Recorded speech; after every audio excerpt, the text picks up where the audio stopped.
what is the course of Renaissance drama and how we're going to cover the entire course. Sir पढ़ने का तरीका क्या होगा? What the best way that we guys need to follow to crack this paper and that too with maximum marks. तो ठीक है यार, आज हम बात करते हैं कि इनकी सर गुरु नानक देव यूनिवर्सिटी के स्टूडेंट की जो है इंग्लिश का पेपर देने वाले हैं और फर्स्ट सेम के स्टूडेंट और पेपर देने वाले हैं 120 रेनेसां ड्रामा। यार यहाँ पे ना चार चीजें हैं जो आपको करनी है ड्रामा के अंदर। The first is Aristotle poetics. What does mean by Aristotle poetics? Poetry, hostility towards poetry by Plato and Aristotle. The concept of catharsis, hemorrhagia, and then the elements of tragedy in Aristotle's work. हाँ repeat, ये कुछ चीजें जो आपको दिमाग में रखनी। आपने कहा क्या है, कैसे करना है, करने का तरीका क्या होगा, बेसिक पॉइंट क्या होंगे। सर मुझे यहाँ पे गाइडलाइंस पे काम करना होगा। Yes I need to rule. मुझे इथोस, मिथोस, पैथोस को समझना होगा। Yes you need to understand. मुझे एलिमेंट्स ऑफ ट्रेजेडी को क्लियर करना होगा। Yes you have to. ये कुछ कॉन्सेप्ट्स हैं जो आपको ऑन टिप होनी चाहिए। जो कॉन्सेप्ट हम क्लियर कर लेते हैं, हम सारी चीजों को बनाना समझ जाते हैं। और ये सब आता है सिर्फ और सिर्फ एरिस्टोटल पोएटिक्स में। तो गाइस ये वो टॉपिक है जिसको आपने करना ही करना है। तो first and the foremost topic for this particular paper जो आपको ऑन टिप होना चाहिए। आपने कहा इसको करने का तरीका हमें पता लग गया। We are going to follow this. अभी कहानी शुरू ही यार, इट्स जस्ट अ बिगिनिंग। कि अभी तो masterpiece of British drama that is Christopher Marlowe's doctor fosters. बाकी आपने तो डॉक्टर फोस्टर्स को करना है। करने का तरीका क्या होगा, क्या कॉन्सेप्ट्स हैं जो हमें क्लियर चाहिए, why we need to go through in details. जब भी तुम ड्रामा पढ़ोगे, हाँ रिपीट, जब भी आप ड्रामा पढ़ लेते हो तो आपको कुछ चीजें क्लियर कर लेनी है। पहले प्लॉट, फिर कैरेक्टर चार्ट, फिर थीम्स और फिर मेजर नरेटिव टेक्निक्स। इन पे काम करना गाइस आपको। सर इसमें एक चीज तो ऐड करनी भूल गया मैं, दैट इज कोटेशंस, इसको होता है एनोटेशंस। ये लोग बोलते हैं इट्स रेफरेंस टू कॉन्टेक्स्ट। ठीक है, रेफरेंस टू कॉन्टेक्स्ट बोल सकते हो। If we talk about poetry then it's reference to context. लेकिन अगर मैं ड्रामा की बात करता हूँ, ये एनोटेशन होता है। अ कंप्लीट एनोटेशन जो आप लोगों को ऑन टिप होना चाहिए। अ कंप्लीट एनोटेशन जो आप लोगों को लॉग करना है। आप बोलते हो सर प्ले को पढ़ते हुए हमें कुछ चीजें क्यों चाहिए, जैसे पूरा plot from the beginning till the last. आप लोगों को कोरस के बारे में पता होना चाहिए। कोरस एक डोमिनेंट रोल प्ले करता है जब हम प्लेस की बात करते हैं। कोरस नरेटर, सूत्रधार हिंदी में बोलूं तो इसको समझना जरूरी है। हाँ गुरु नानक देव यूनिवर्सिटी के स्टूडेंट तो पंजाबी में सुनना चाहेंगे, उनको लगे कि पंजाबी में बताया तो ये Punjabi I can speak on that one.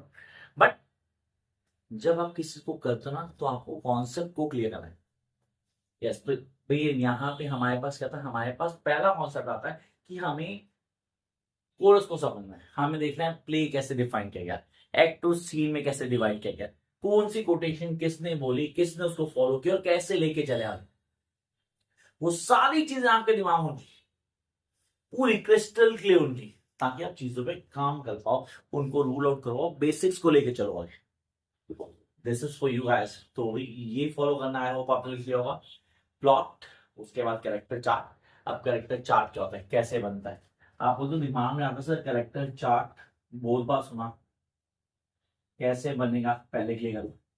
Look suppose we have Doctor Faustus. तो मैंने कहा मैं डॉक्टर फोस्टर्स की बात की। यहाँ पे डॉक्टर फोस्टर्स मेन प्रोटैगनिस्ट है स्टोरी का, he is the main protagonist. इसके दो फ्रेंड्स हैं, वेदास और कार्निवल्स। इन दोनों नोटोरियस फ्रेंड्स हैं। नोटोरियस फ्रेंड्स से नोटोरियस फ्रेंड्स होते हैं दोस्त talk about black magic. Black magic की बात करते हैं। इसके एक सर्वेंट है जिसका नाम है वैगनर। वैगनर उसके दो सर्वेंट्स हैं, रॉबिन एंड राल्फा। ये ह्यूमर के लिए, ठीक है सर। इसमें सर मेरे पास के स्कॉलर्स, इसके स्टूडेंट्स हैं जो बार बार आते हैं इसके पास। सर यहाँ पे मेन कैरेक्टर जिसको आप बोलते हो प्रिंस ऑफ हेल लूसीफर, बेंजुबर और साथ में मेफिस्टोफिलिस। ये तीनों बहुत इंपॉर्टेंट है जो हमें आना चाहिए। We need to understand an old man in white. Yes, that's true. Old man in white. फिर ब्लैक और व्हाइट फिगर, ये सारे के सारे कनेक्ट कर रहे हैं किसको, डॉक्टर फोस्टर्स को।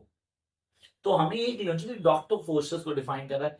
तो उसके कॉन्सेप्ट क्लियर होने चाहिए। ऐसे ही कैरेक्टर चार्ट आप हेमलेट बनाओगे, ऐसे कैरेक्टर चार्ट आप डचेस ऑफ माल्फी बनाओगे। अब आपने कहा ये प्रोसीजर आप फॉलो करते रहना, ये पेपर में बहुत डोमिनेंट है, तो ये क्वेश्चन कंफर्म आना है एग्जाम में। फिर बात करते हैं विलियम शेक्सपियर की। यस, विलियम शेक्सपियर का एक प्ले है हैमलेट, बहुत डोमिनेंट है, बहुत इंपॉर्टेंट प्ले भी है, हमें आना भी चाहिए। वी नीड टू अंडरस्टैंड क्या है हैमलेट, कैसे काम करते हैं, करने का तरीका क्या होगा, क्या बेसिक प्रोसीजर जो आपके दिमाग में चाहिए, पूरी स्टोरी। आप बोलते हो Hamlet along with midsummer night dream, ये दो प्ले ऐसे हैं विलियम शेक्सपियर के जिसमें play with in a play को डिफाइन किया गया, जो आपको आना चाहिए। कैरेक्टर्स डेफिनेटली आपको पूरा ऑन टिप पहुंची, कैसे करो, करने का तरीका क्या, वो चीजें हाईलाइट करोगे। Then forward John Webster the play the Duchess of Malfi, एक ऐसा प्ले जिसमें हीरो से ज्यादा ना विलेन की बात करते हैं। स्वी टॉक अबाउट बसोला, मतलब आप वो तो ब्रिटिश ड्रामा में सबसे खतरनाक विलेन जो है वो बसोला है, उसका नाम आता है, तो आपको वो क्लियर करना होगा। ये सारे प्रोविजंस हैं, इन सब के नोट्स भी अवेलेबल हैं, इन सब की क्लासेस भी चल रही हैं। You can join the classes for the crash course to get your dream marks. Wish you all the best guys.